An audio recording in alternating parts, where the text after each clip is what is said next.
Welcome back to the Womanhood is Ghetto podcast. My special guest today is Tasha.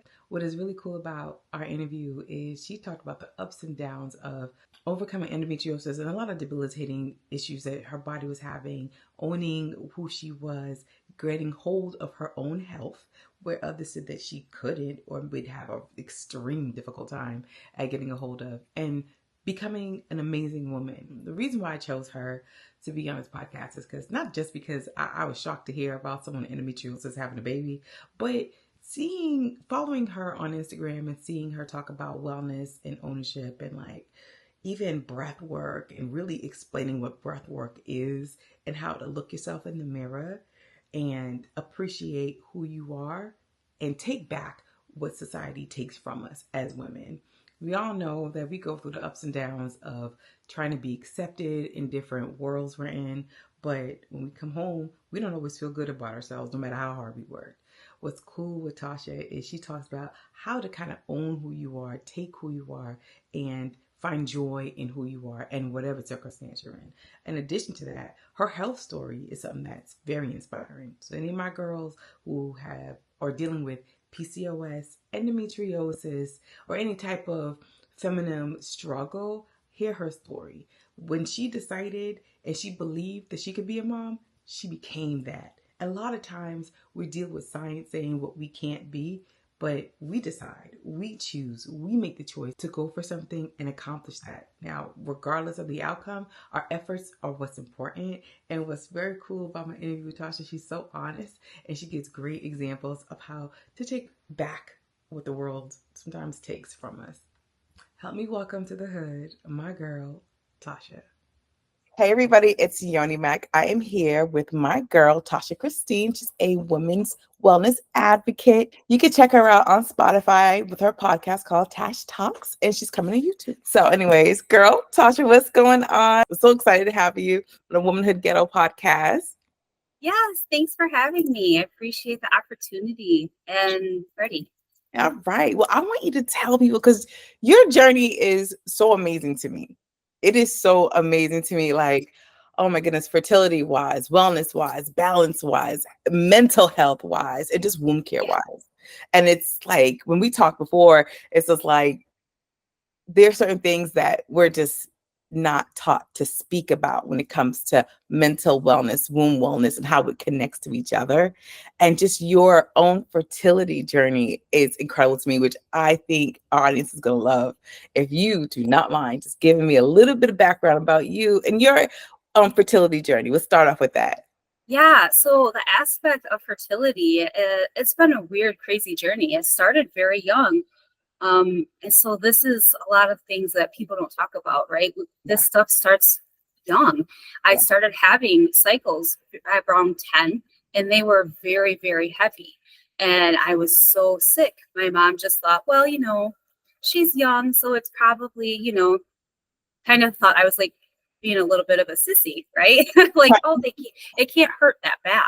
Right. Until I'm 14 and it took me out of school and I'm missing, I was basically having cycles that were almost 3 weeks long. So I was having one week out of the month where I wasn't bleeding. Wait. And I was so sick. Exactly. My mom was like, this is not right. She is so sick. This isn't normal. So that's what led to the trip to the doctor. And he's like, oh, I think you have endometriosis. I had never heard of that. I was 14. I was like, okay. So what did they do? Put you on birth control. That's what they do for a lot of that, right? So I tried different birth controls for a year and I was not getting better. So they were like, okay, like we're going to do laparoscopy, going to go a lap, see what we can find in there if, confirm diagnosis of endometriosis, because the only way to get that is to have surgery, to have that full confirmation. So they did it and they went in, it was stage 4. It was everywhere. It was on my bowels, my bladder. It was up into my rib cage, on my liver. It was everywhere. It was a mess. And so really quick, if you could just tell us, so our audience knows like endometriosis, a lot of women who've got diagnosed with endometriosis, I wonder if they had such a close like what do you call it, like a close, like a doctor look into it that deeply. So it was like all over, like it was everywhere. And that's something they don't talk about with endometriosis as well. So it's basically that the tissue of like the endometrium is growing everywhere it's not supposed to. It can go anywhere in your whole body. It can go into your brain. Endometriosis can go anywhere in your body. They do not talk about that. So when you think, oh, you can just have surgery to remove it, it may move that portion, but you can have it anywhere in your body. Oh my goodness. Oh wow. I always thought women who had endometriosis, I've been told like they have it on their uterus, they have it on their ovaries, usually reproductive areas. And I have had a lady tell me it's on her stomach too, but I figured well, it's in the same area. Like I'm thinking the body as a neighborhood. It's just in that neighborhood. I had no idea it could spread anywhere else. Mm-hmm. It travels through your system, right? So we have our lymphatic system, we have our blood cells, we have all of these tissues, right? And it's a tissue. So it can go into all these other soft tissues. It migrates. So it can cause issues with stomach problems and all of these other things. So that's why a lot of women will have, I was having issues with like digestive problems, and then I was getting sick. I was having bowel issues and nobody could figure out what was going on. So that's what started it. And I had my first surgery, and then I was put on Lupron. I was put on Lupron for that. And over time, I had to I was put on Depo, and then I was put on Lupron later. So that's what it did. Because of that, though, the long use of hormones, I ended up having osteoporosis because I was on those for so long to try to keep those other things managed.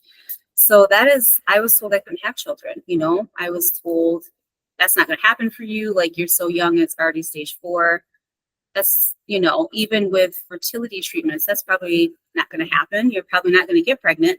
And if you do get pregnant, it's, you're probably going to miscarriage, So all these years later, I've had 7 surgeries for endometriosis and having things removed.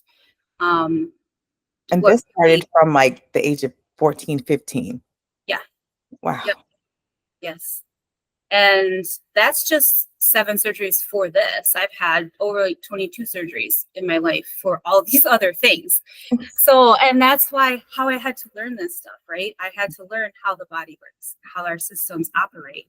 That healing is more than just the physical. It's all of these other aspects, the emotional aspects. Yeah.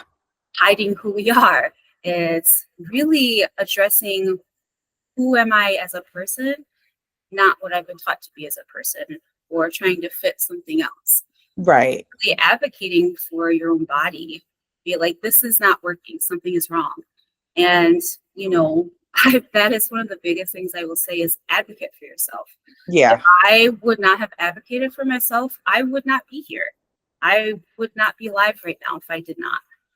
It can be extreme to the point where it is life or death. And that sounds dramatic, but it's true. It's true. Right. You have to. I think a lot of times people don't want to, it's almost like a shyness, or you don't want to make the doctor make you think you're weird. You don't want to question them, ask questions. Don't be shy. I always say people like to make fun of Karens, but Karens get it done. So it's like, if you're not satisfied with the doctor's answer, go get another doctor, get a second, a third opinion, advocate for yourself. Tell them, I'm in pain. You need to look at this. Or what are the other options? If they give you a medication, like I think when I was diagnosed with PCOS and my doctor said, okay, I'll put you on metformin. And I said, is there anything else I can take other than medicine? And she's like, well, yeah, you could try this vitamin. I'm just like, why don't you start there and see if that worked versus immediately put me on it. And I was like, so whatever, and ask the doctors and even the pharmacist if you want to as well, or do your own research. What are the side effects of this? Because had my doctors told me, because I was on birth control at 14 as well, because my periods were so bad. Like I had to stay home from school, and my mother was so not for it, but I think she was worried that I was going to go have sex because I knew I wouldn't get pregnant. But I needed to alleviate my pain because it's like I can't keep missing school once a month. And so I should have asked, or she should have asked, like, what are the long-term side effects? Because being on birth control from 14 to in your mid-20s, that's a long time. Mm-hmm. They also don't tell you the longer you're on those synthetic hormones, as you get older, that puts you at a higher risk for having, cancer, for having uterine cancer, because you've had these long-term hormones for so long in your system. And estrogen dominance is one of the big things that feeds cancer. It also feeds endometriosis. It feeds all of these other reproductive issues that are all connected with one another. Unbelievable. Wow. And so when you were like, did you ever try to get pregnant even though you were diagnosed with endometriosis? I had tried, but it wasn't like, I guess, serious trying. But I went a long time without anything and nothing, was happening. Right. So I was just like, okay, I figured it couldn't happen. And then I got to a point where I was so miserable. I was in so much pain where I was doubled over. I was vomiting, passing out because I was in so much pain. I would like pass out.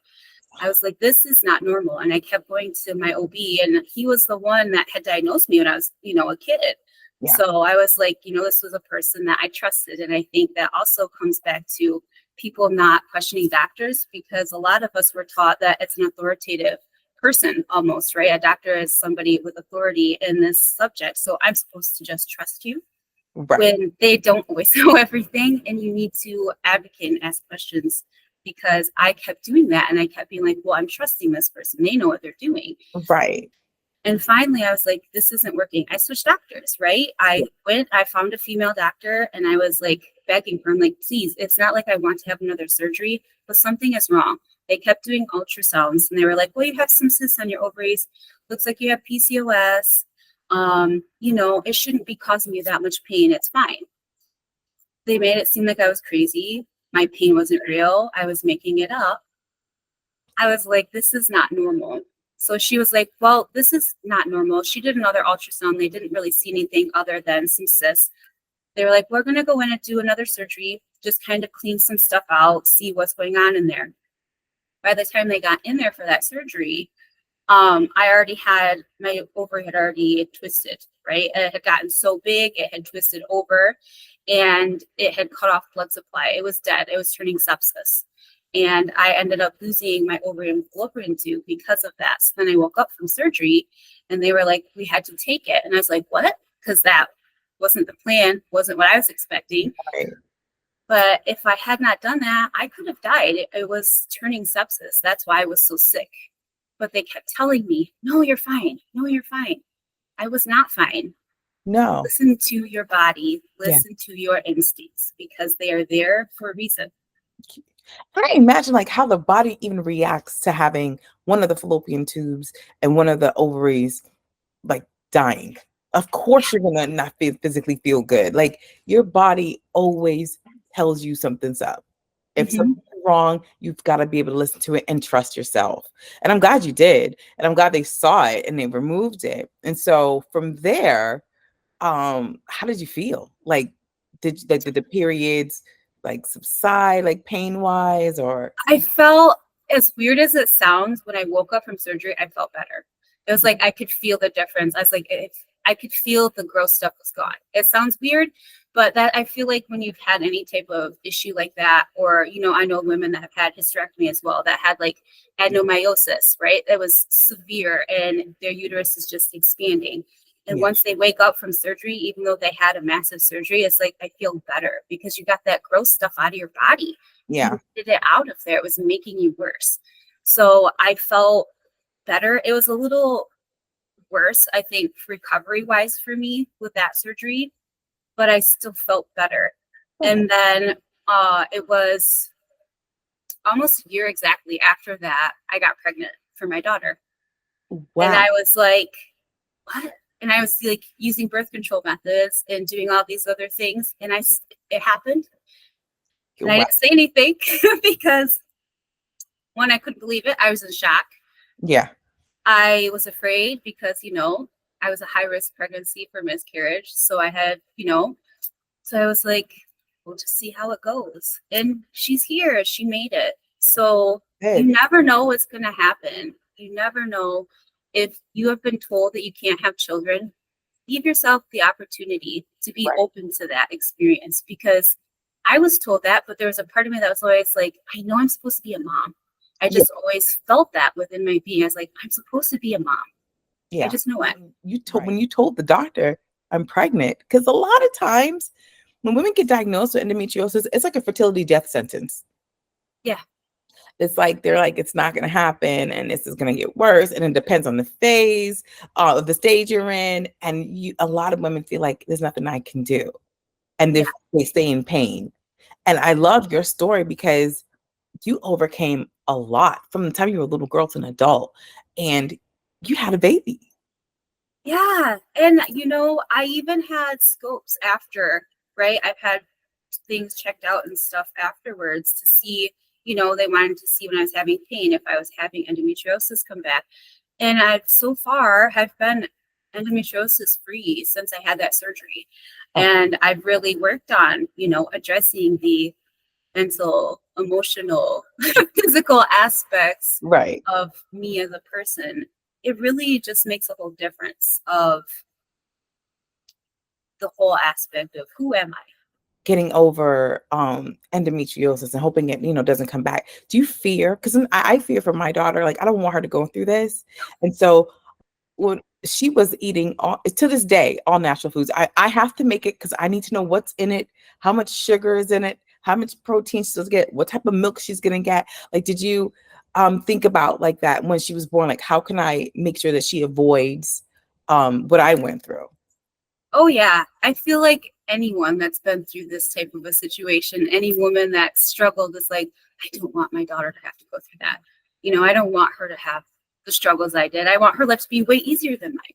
Right. So I'm going to do what I can to help her with that and teach her these different things of how she can help herself and not to run away from her emotions. Don't stuff those things down. Let's feel these things. Let's work through this stuff so we're not burying it. Because then that leads to more issues and more blockages or, hiding who we are. Right. And that just doesn't help anything. It doesn't. So did you change any of your eating habits, like pre and post, all that stuff? Like, yeah, definitely. I ate completely different than I used to. I did. So for me, I was like, I had prediabetes and I had all these other things and high cholesterol. So like I had surgery. I had bariatric surgery when I was 18. I was 465 pounds. I lost, like 285 pounds. That was for me was a tool that I needed to get to where I wanted to be. Yeah. I knew there was no way I was going to be able to be a mom and do all the things I wanted to do where I was at. Yeah. No matter what I tried, no matter what foods I ate, I extremely reduced my calories to hardly anything. I was working out. I could not lose it. There's like, no matter what I did, it was not working. Yeah. So that for me was a tool that I used. And then I had to work on the mindset because I feel like people don't always address how mental and emotional the whole journey is of healing in general, of losing weight, of figuring out who I am as a woman and what do I really want. Yeah. It's a process. So it's just been that journey and figuring out how to have a healthy relationship with food, also not emotional eating, right? Because I feel like that is a big thing. And I feel like women, we're prone to do that, people in general, but I feel like women a lot of times and the emotions and hormones play in that too, because then those hormones get activated. It's like, well, I'm really wanting this right now. So figuring out how can I satiate that craving in a healthy way. If I'm feeling crunchy salty, how can I have crunchy salty in a healthier way? So just and obviously organic, all natural, as fresh as possible. Really looking at ingredients. And I have other issues, right? And issues with artificial ingredients and certain spices and chemicals. I feel like a lot of people actually have issues with that. They just don't realize it because they'll eat something like, oh, I don't feel so good. How many times do you do that? A lot of times your body's saying, I don't like this. There's something in here I don't like. Right. But we keep eating it anyway. Why? Human instincts, it's like, I want to satisfy myself, but your body's like, this is not satisfying us. It's like I have a sugar craving, but you're throwing up after you're eating like a cookie. Yeah. So definitely watching the dairy, gluten, because gluten is inflammatory. So anybody that has any type of PCOS or endometriosis, any type of inflammatory process, gluten is just going to aggravate it. But I know for me, right, I can't completely eliminate gluten because then I feel like I'm more sensitive to it. So Yeah. for me, it's finding that harmony and balance of just monitoring, right, and noting this is my limit and knowing when I need to stop. And And learning just finding the balance. right. Learning what healthy carbs are as well. And cheat days. And no, I think I saw Tyra Banks say have one cheat meal, not a whole cheat day, not a whole cheat week, not a whole cheat month. But it's like finding a balance. I like pizza. I do. Yeah. But dairy and I don't mix very well. Carbs, I mean, like white carbs, and I don't mix well. Carbs, period. Just with PCOS, I will be puffy. My feet will inflame so bad. Like I can't put on a shoe. So I have to be very careful on how many carbs I take in, how much gluten I take in, to the point where when I used to be completely gluten-free, the second I had an ounce of it, my throat would close. I had to have an epi. Yeah. Yeah. And so I met another doctor. He said, slowly reintroduce it into your body. He said, I'm not saying go back to eating bread.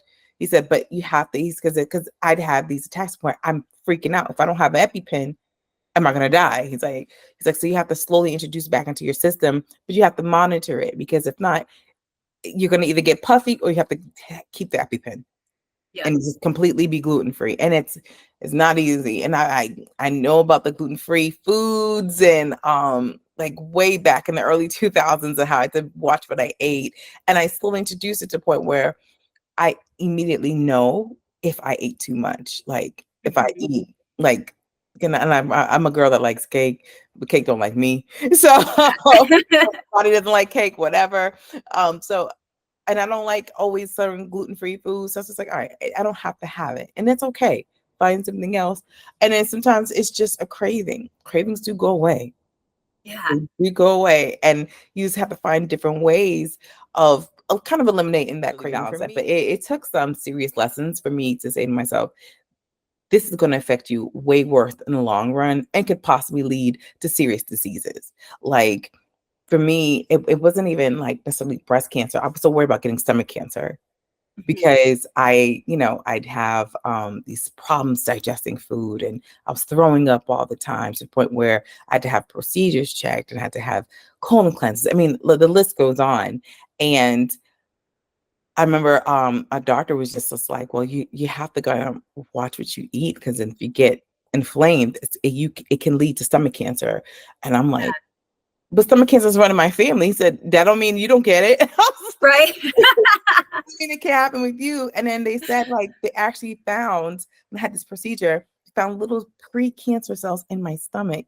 And I was like, excuse the out of me. And he's like, yeah, we know we were able to get rid of it, but you have to be careful. And then what do? You put me on medication. Yes. Like, so he's like, you have to take it for the rest of your life. I'm like, the rest of my life. At this time, I think I was 33, 34. I was like, that's a long, what if I live to 100? That's a long time to take this medication. And he's just like, well, then, yeah, to wean yourself off, you've got to change your diet. Because while I'm like, oh, I'll just get heartburn or stomach ache, I don't want cancer.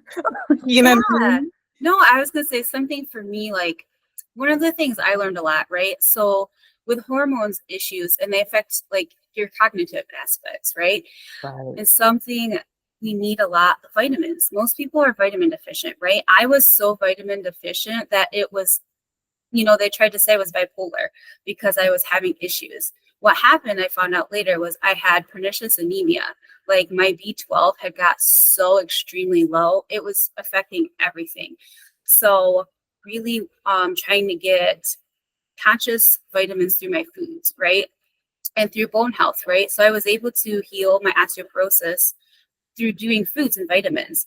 Really, I worked with like a bone specialist and she had, really said vitamin K, right? Getting vitamin K because you need that to support the vitamin D and C absorption for your bones.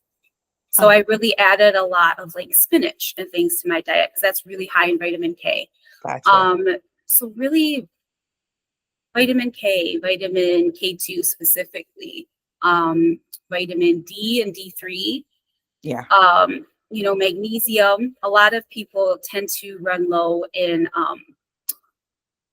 uh, I'm so sorry, I'm trying to blank, in selenum or things like that, or iodine. That's why sometimes people crave salt, because they're actually low in iodine. So a lot of times what I learned is when you're having these cravings is actually your body's low in something. So when you start craving something, look it up. That's what I start to do. I'm craving this. What does that mean? And I would be like, oh, this means this. Or a lot of times people, if they're low in mercury, they'll crave, seafood, right? So that could also be that your iodine is low too. You will crave seafood. So looking into why am I having these cravings, I think that can help too if you have any type of food issues. That can really be like, well, I'm eating this to help my body. I'm eating this because this is what my body needs. Focusing on those things, especially, there's so many like diet culture things, I feel like, and people like, oh, and you're in your 30s, you should really be focusing on losing weight. Really focus on building the muscle, because you're in that where your hormones are starting to dip.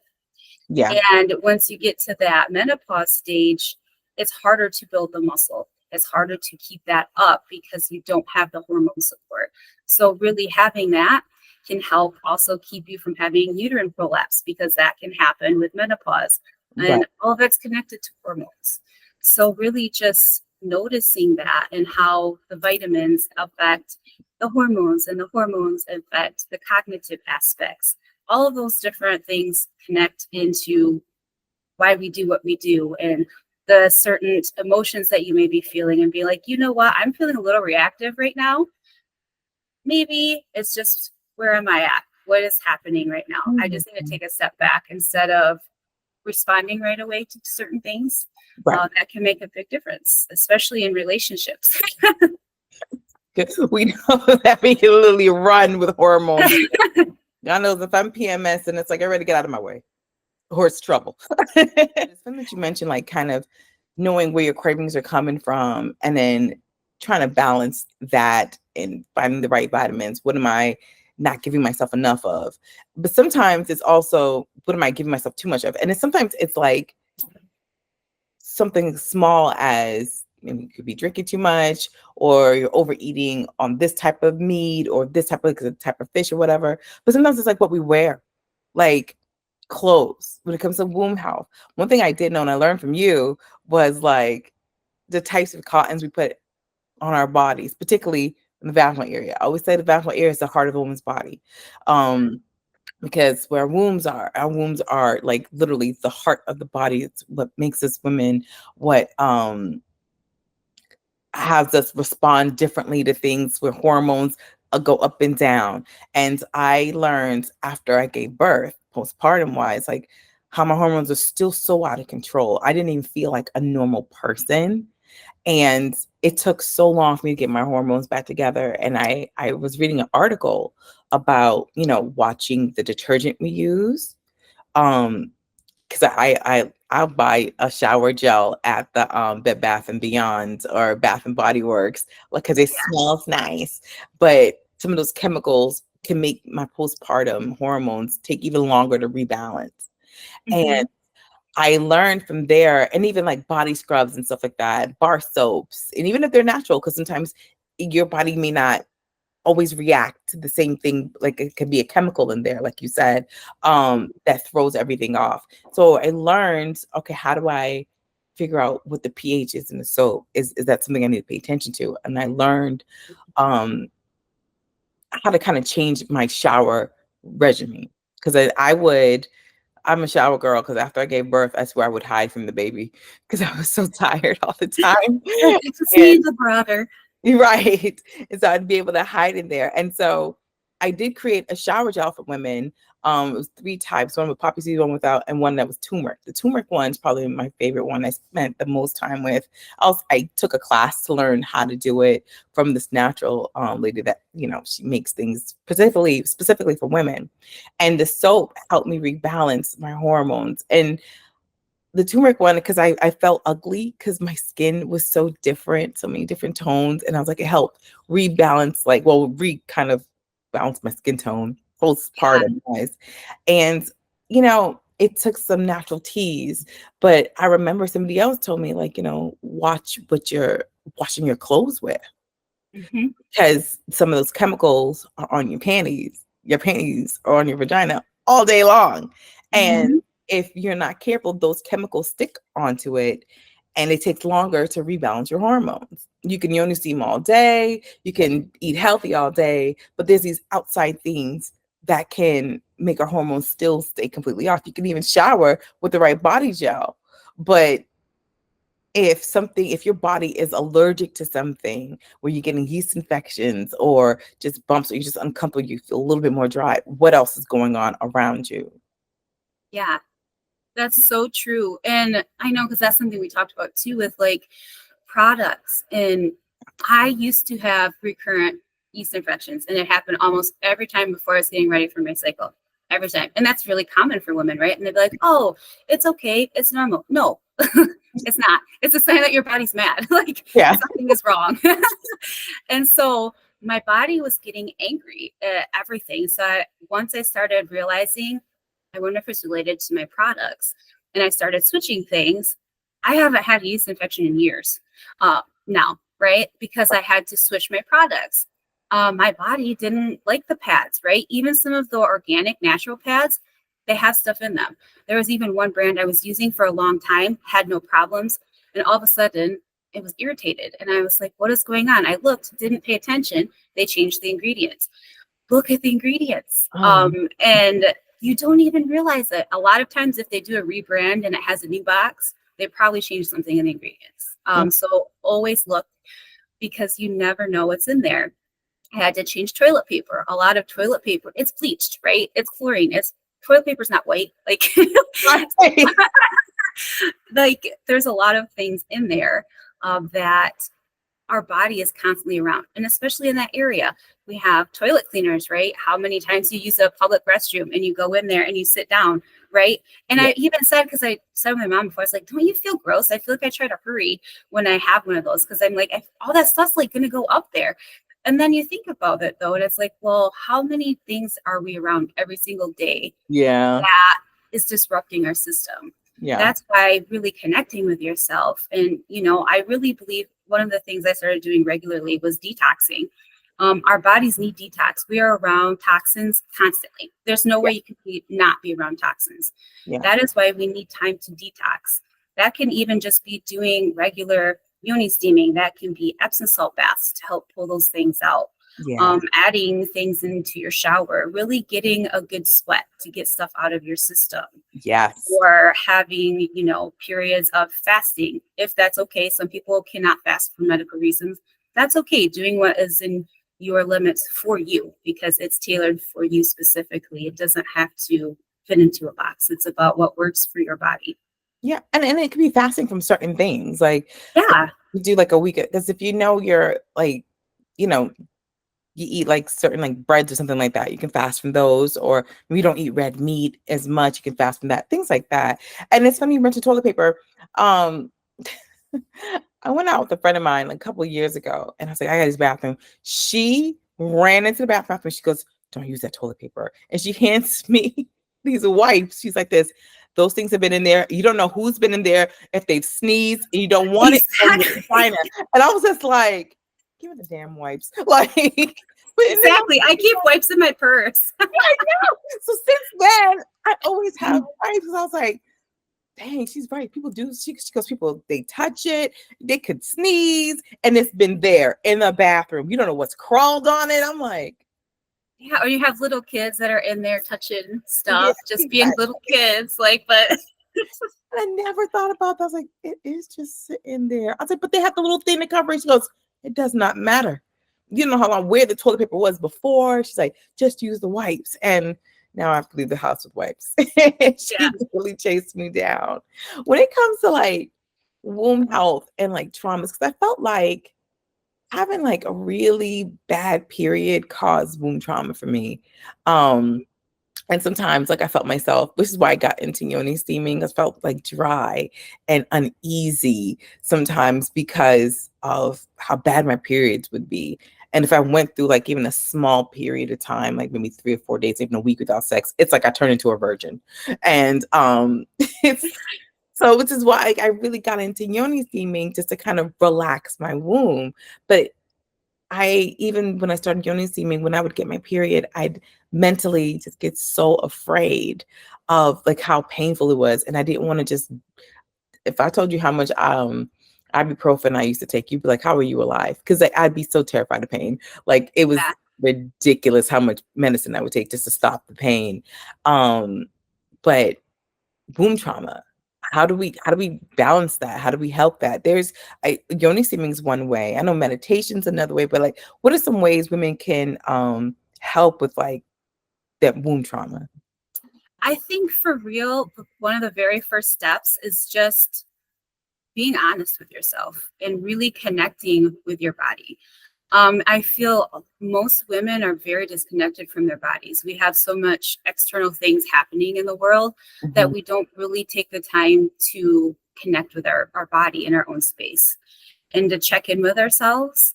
So really asking questions about what's going on in here, you know, is there something that I'm holding on to?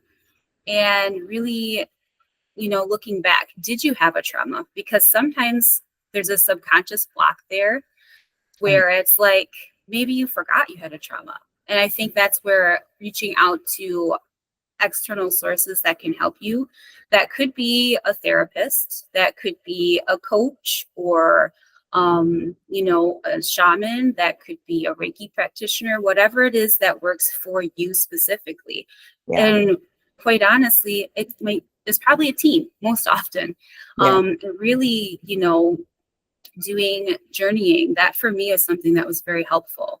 You know, because I am trained, you know, I'm certified Reiki master. I'm shamanic training. I've done a lot of different things, and things with like EFT, with doing tapping exercises. I'm certified in those different things. So it's kind of incorporating all of that to see what works for you.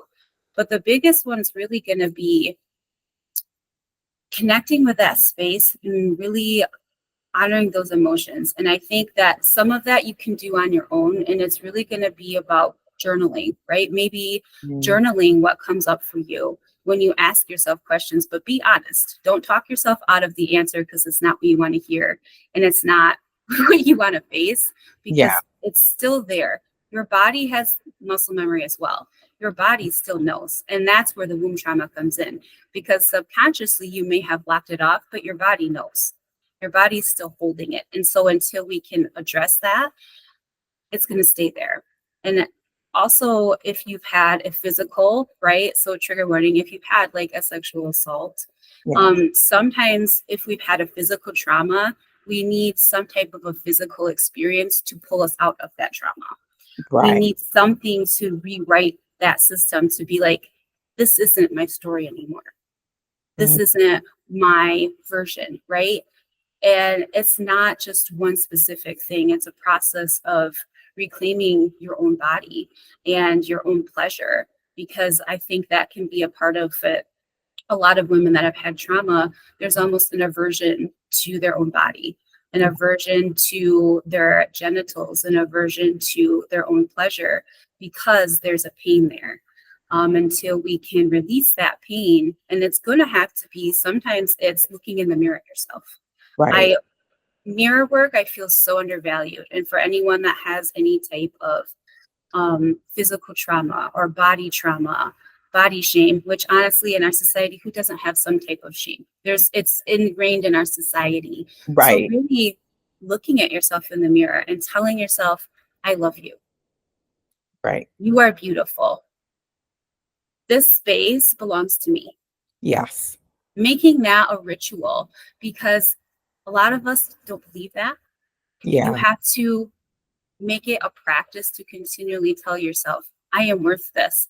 That is not my story. I'm reclaiming my power, because until you take that ownership, that person, the situation, the whatever is still owning that part of you.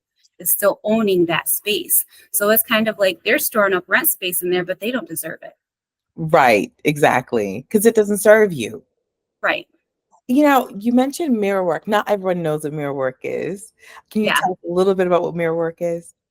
So mirror work is really about, honestly, so for me, right, having that big weight loss journey, it messes with your mind, right? I call it fat brain, right? And if anyone's been on that journey, if you've had any type of weight struggle, you get it, right? It's like you tell yourself that you're bigger than you are. There's a fear that I'm going to be, am I going to go that way again? There's like so many different things in it. You get body dysmorphia. And I feel like that is a big thing that a lot of women suffer with. We have this aversion to our body and this isn't feeling right. And there's so many different things. So I started by, for me personally, the scale freaks people out. It was about me feeling good about myself. And I took pictures of my journey for myself so that I could look at that and be like, that's who I really am. Not this person, because you'll have those negative thoughts, right? Right. Especially when you have things that come up and you're going through those periods of working through pain. What do I do with this and how do I work through that? It was taking the pictures to remind myself of this is who I am. Don't let that voice tell me who I am. Yeah. Those other people, right? Because then you'll have those external people and they'll start saying stuff, especially nowadays, and you have social media and everybody has opinion, right? Yeah. And it's like, they don't know me. I know me. Right. This is me. Yeah. And learning to love your body, whatever shape it is, whatever size, whatever color, whatever stretch marks, all Right. the dimples, Yeah. and that's what mirror work is about. It's looking and really learning to love your body. That could be using a dry erase marker is good. You can use it on the mirror. You can use washable markers on yourself, and you can say, right? One thing that I used to do, right, and I've recommended this with people I've worked with, some clients, right, is all of those negative things that you see, write them out. Now go through and do the opposite. Take that and turn it into a positive. Yeah. Right? Yeah. That dimple, I don't like that scar, right? I have a big scar. I have like a 10-inch scar on my stomach from having surgery. Yeah. Right? And I'm like, you know what? But that 10-inch scar, I made it, right? They told me I wouldn't make it till I was 30. They said I would be dead before 30. They said I would have children. Doctors told me I would never lose the weight.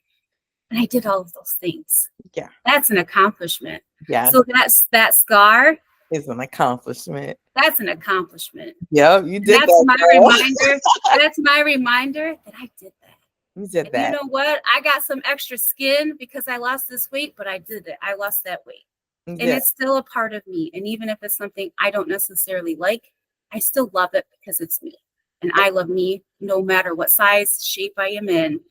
And that's what mirror work is. It's really getting into the depths of your own soul. And it can be really triggering at first for people because when you look yourself in the eyes, you can't hide.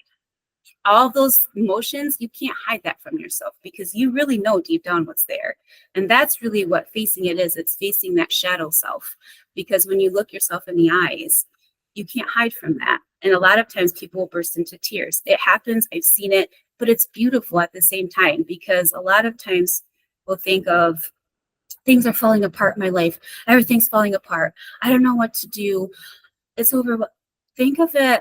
What I learned to think of it as is falling into place. Everything is falling into place as it's supposed to be. And it's falling to where I'm meant to be because this other stuff wasn't working, obviously, right? Or I wouldn't be here. So let all this other stuff fall away because it's falling into place. And the thing that I can focus on is my relationship with myself and my self-love, because that's what's going to keep me balanced and centered with all the external stuff that's happening. I used to avoid walking by the mirror because I think, I was feeling fat or like something else was going on inside of me or like I didn't want to face something. And when I did mirror work, it was very emotional. Yes, it's very emotional. So emotional that I was like, I don't want to do this again. But I was encouraged by a therapist to it's okay. You don't have to be afraid of you.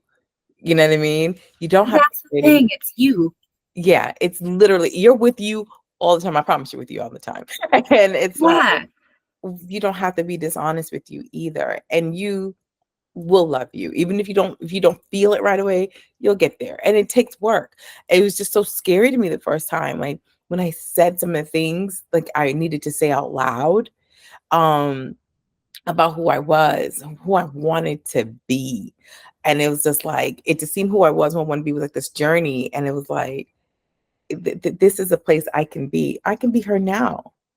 You know what I mean? Yeah. Right now, it's not going to take 3,000 years to get that. I can be her now. I can be calm now. I cannot be rageful now. I can let go of being so angry right now and then work on it. And Yeah. continue to work on it. Had someone text, she said that she's done mirror work while she's yoni steaming and she still doesn't feel good. And I said, did you journal afterwards? And Yes. I was like, because sometimes you need to write it out and see it or do it at the same time. And then maybe one or the other, one after the other. You know what I mean? It's just, it takes time. I should have told about writing on the mirror too, because I've seen other people do that as well. And I mean, writing the affirmations. Yeah. I am this, I am that, not I want to be or I will be. No, who I am. And it makes a difference. I remember healing to believe that I can have a baby. I am fertile. I wrote it down every damn time. I was like, I said, I'm going to be a mom. Exactly. I'm a mom. I'm a mom. I am a mom, and believe it. And sometimes, like, if you don't even believe it, right, after a while, fake it, you make it. Because you believe it, you will. Like at some point, it's just like, I am a mom. I am a mom. You say it enough, you just have to believe it, and believe it in your heart. Believe it in the womb, and it will happen. And you're like an example. They said, no, this is not possible. Possibility's here. Right. It's here. She'll be 8 in December. So it can happen. You never know. Just be open to the possibility. I think sometimes we can get a diagnosis and we have these doctors that are like, this is it. But there's so much more, right? If I went by this is it, I would have done half the things in my life. Right. But I said, no. No, that's not what I want. I'm going to do what I can. I'm going to do better. I'm going to make different choices. And I feel like one of the things too, like for motherhood, mirror work's really important because getting back in touch with who am I besides mom? And who is this body that I have now? And how can I love this body now? And how do I feel sexy now? Because you don't really feel very sexy when you become a mom. You don't feel very sexy afterwards. You feel a hot mess. Like you don't feel very like, oh yes, I feel so sexy in my body. I don't feel very feminine, sexy right now. Right. So mirror work and doing those things can be really helpful for all of those as well. I'm glad you brought up the motherhood thing because I got to tell you, I didn't know what was coming. I wanted it so bad. And by the time I got home, I was over it. I was like, and I felt so guilty. It's like, I wanted this for so many years. And I'm like, why do I feel so sad? And it's just like, I had a doula that said, allow yourself time to recover, because I had a C-section, to recover from the C-section and welcome your baby. This is still new. It's okay. And I wish I should have done mirror work back then and said, because I was so fearful, like, I'm going to suck as a mom because I'm so tired.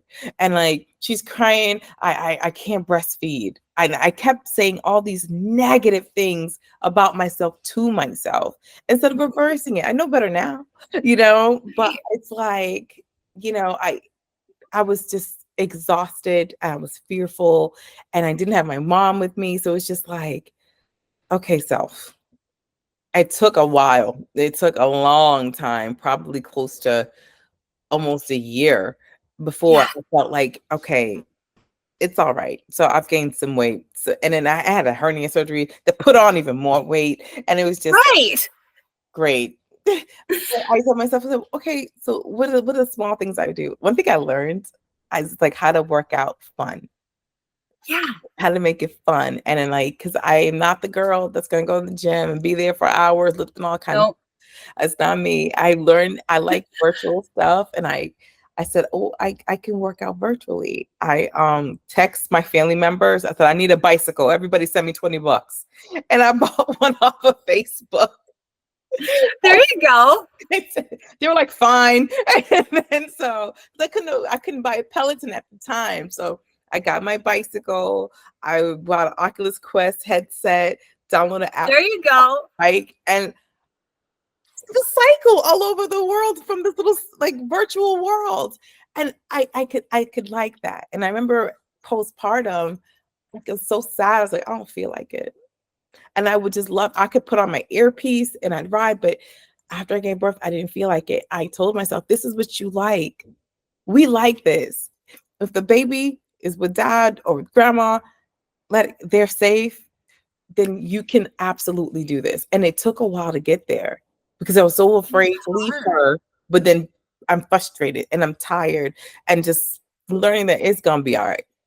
Yeah, it's so hard. And they don't talk about that, I feel like, when you become a mom. And it's like, or the fact that you are grieving. Like, it's still motherhood, and giving birth is beautiful. It's amazing. It's like a magical experience. Right. I'm so honored that I was able to do it, and I was able to give birth naturally, and I didn't have any complications. That was my fear too. And I was worried I was going to have a C-section, and I was worried about all these other things. It was fine. She was great. She came right out. I had no problems. Right. But it's traumatic. It's traumatic on your body. It's a grieving process, you know? It's like grieving this loss almost. It's like you're grieving, like your baby's not in there anymore. Now you have this dinner-sized plate wound inside of you. Yes. And all of these other hormones that you've had producing this human that have been supporting you, and you're like, ooh, my hair's looking all nice and everything else. And now it's gone and it's crashed. Right. And now it's like, you wake up and it looks like, you have a chia pet next to you. It's like, what happened? What is going on here? There's so many things that happen afterwards that we don't talk about. Or the fact that sometimes it's not always depression. Sometimes it's, I'm exhausted. I do not have the energy to do these other things. Yeah. My energy right now is dedicated to this little human trying to take a shower and eat some food. Like, this is my priority at the moment. Yeah. So it's, how do I navigate the balance of letting people help, but also wanting to control things and make sure my kid's okay, and making sure I have time for myself so that I'm not angry, but wanting to still be there. So I think that's like the weird struggle of motherhood and figuring all those things out. Yeah. It takes like a year, right, or so to finally, I felt like a normal person, right? To finally be like, feel like me again. It takes a while for all of that stuff to balance out. It's not as simple as baby comes, you hold your baby, and it's like, welcome motherhood. It is absolutely different for everyone. And it's okay if it takes you a year. Some takes 2, know. But if you commit to, I'm a mother now, this is what comes with it. And it's okay. I'm going to get there. And know that you're going to get there. It's all right. And I really wish, even at the hospital, they would have told me, hey, you're going to be okay. I had a friend text me about 3 weeks after I gave birth. She goes, how are you for real? I was like, she's just like, I don't know what's happening to me. She's just like, just keep the baby alive. You'll be all right. It'll be fine. You'll be fine. She said, I promise you're not going to feel like this forever. I was just like, you sure? I was like, she's like, it just feels like that right now. I promise. Yes, it's gonna take some time, but allow yourself to take that time to reheal. And then you can grieve the fact that you used to drink and wake up at 11 o'clock in the morning, and that's over now.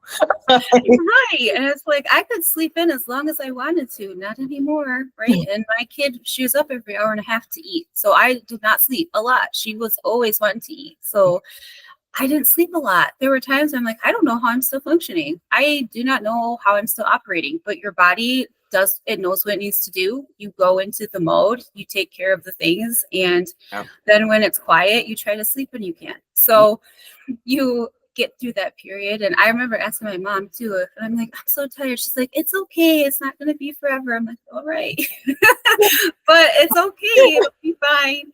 So I love being a mom, and it does get better. It's not forever. But I think one of the things too, though, is when you are having those feelings of frustration, don't deny them. Don't pretend that it's fine, because that's what we're taught, right? Oh, that's why your friend. That's like, oh, how are you really? Because we know a lot of times like, oh, it's good. Oh, they're so cute and I love my baby and blah, blah, blah.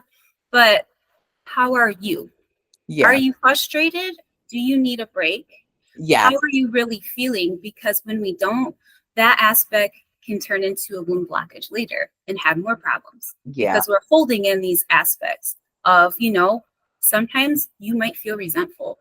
And that's when those things can come in, when we're denying how we're really feeling. Or I'm feeling frustrated, but I felt frustrated 425 times, but I've denied that. So now I'm starting to feel angry. Now I'm starting to feel resentful because I haven't addressed this 425 times ago. So it's just kind of built up.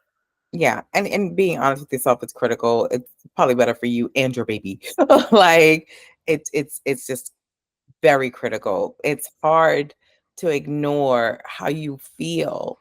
But also how much better you feel when you just get it out loud. Like, I can hate this. Like, I miss this. I miss that. And you look at the love of your life, just so innocent, but it's okay to be like, yo, beg them to go to sleep or scream. My therapist told me she had a client that said, the baby's in the house, the baby's safe, but I'm outside the house. So the therapist was like, okay, let's just calm down. The baby's safe? Yes. And where are you? I'm outside because I'm angry.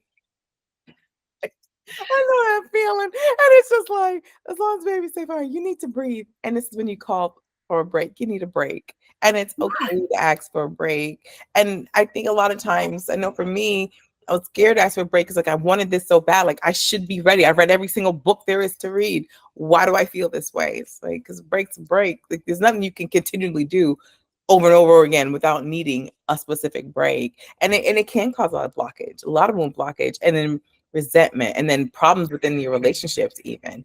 So and I think that also ties into guilt, like having that mom guilt or like that shame of like, I feel bad because I feel this way. Exactly. Let's talk about blockages really quick before we wrap it up. So a lot of women don't understand what blockages are. It took me a while. It's when I was getting certified for yoni steaming and learning about herbs. I learned what blockages were and how they affect you. I didn't realize how much blockages I had from my mother's death. Mm-hmm. I learned through therapy that I just literally, like, I blocked so much out. I think of the day it's like I did not accept my mother transitioned. Like, I just went on. I just went on, went on. And then it's when I walked in to even at the wake, I was like, fine. It's like when I walked into the funeral that day, I freaked out. Yeah. Completely freaked out. And I turned into almost, I went right back to it. Like, okay, this is not happening. This is not happening afterwards, after the burial. I couldn't watch her go into the ground. Like, I was like, no. And then it created so much other things that I didn't even realize it was packing up. And let's talk about that. Like I didn't know what that was. And then the pandemic happened. And so now I'm in the house and it's just like, I can't even run from it anymore. It is here. And like having to unpack that and face some of those blockages, I think a lot of that prevented pregnancy there too. Mm-hmm. And probably Absolutely. created fibroids and even cysts and other heavier periods because of that blockage. Let's talk about that real quick. Yeah. So that kind of goes back to all the things are connected, right? Yeah. Like we're not just a physical body, right? Yeah. We are more than that. We are energy. That is proven, right? We are energy in a physical body. So to think that just our physical body, one of the things I've learned, that doesn't just fix stuff, right? Because it's even been proven what we think creates our own reality, right? What we think makes everything. So what we have to do is then, what am I thinking, right? And what things have brought up. So for specifically wound blockages, right? Yeah. A lot of times it's a trauma, right? It could be a death. It could be, and I want to be use different examples, because a lot of times when people hear that a womb trauma, they'll think like some type of, a physical assault or something like that, which obviously, absolutely, that's going to qualify. But sometimes the trickier ones are the little things that don't have anything to do with it at all. That could be a death. It could be a divorce. It could be, miscarriage. It could be, there's so many other aspects, because if we want to talk about the womb space specifically, right?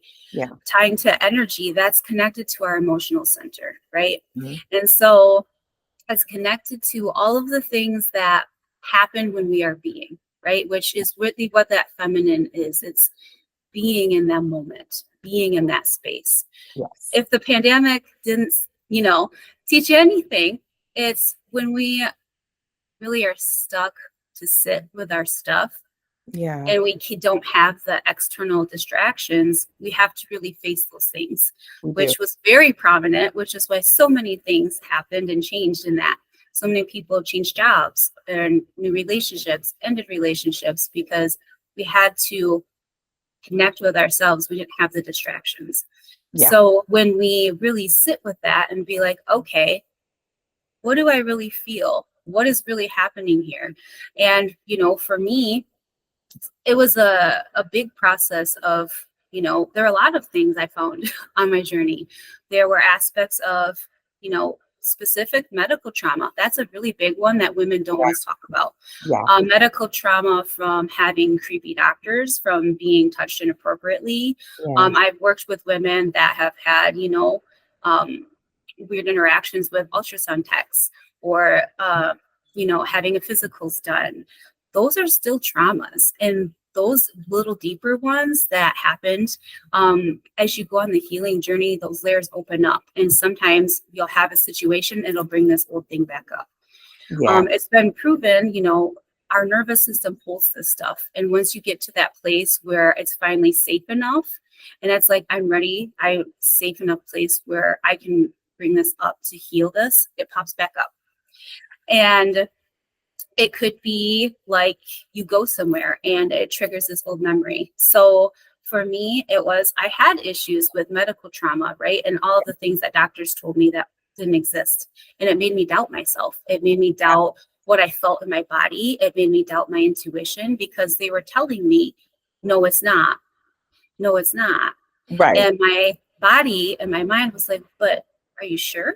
Yeah. So there was like this whole thing of rewriting and figuring out, what do I need in my own body? But it is, a sexual assault. I had issues with that, and working through those things, and really just reclaiming my space. I did many different things. I went to therapy. I feel like there's such a negative association with therapy.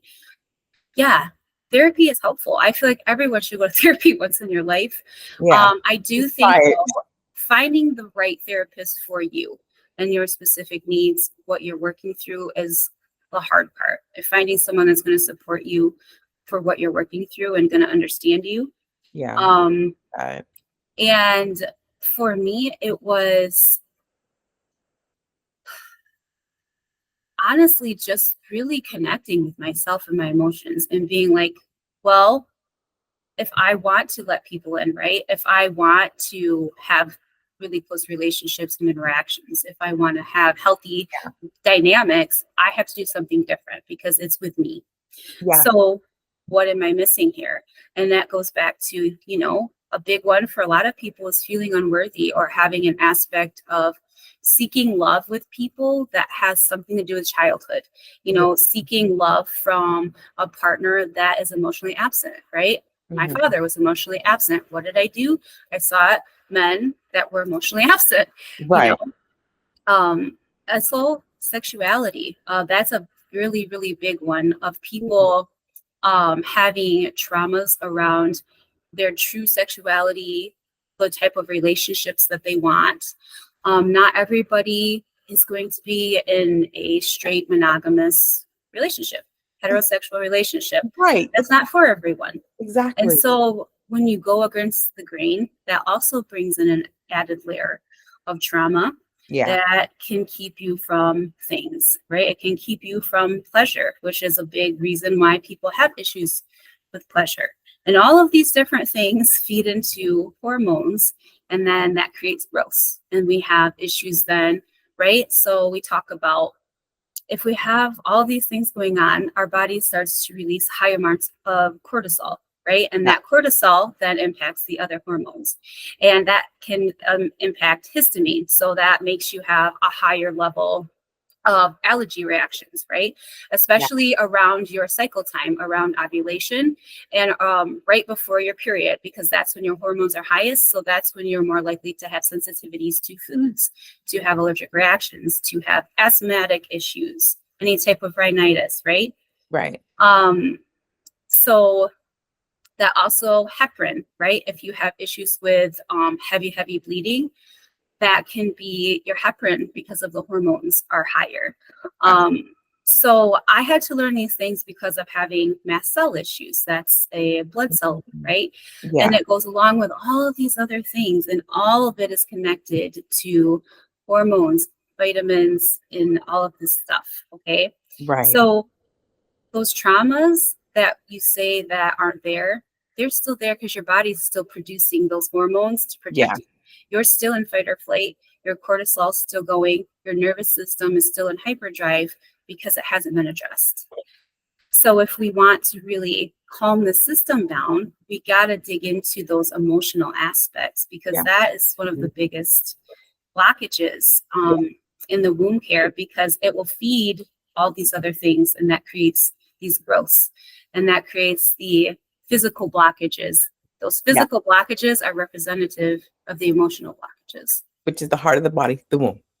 Yes. Yeah. And I love that you broke it down in such detail. Because every time I try to explain it, it goes left. But it does, everything is literally cycled around it. And I still work on it. I still work on it, and it's okay.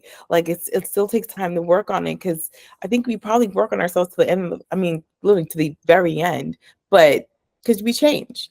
And a way I've learned to help with the womb blockages. A lot of time it's like the quiet time in yoni steaming.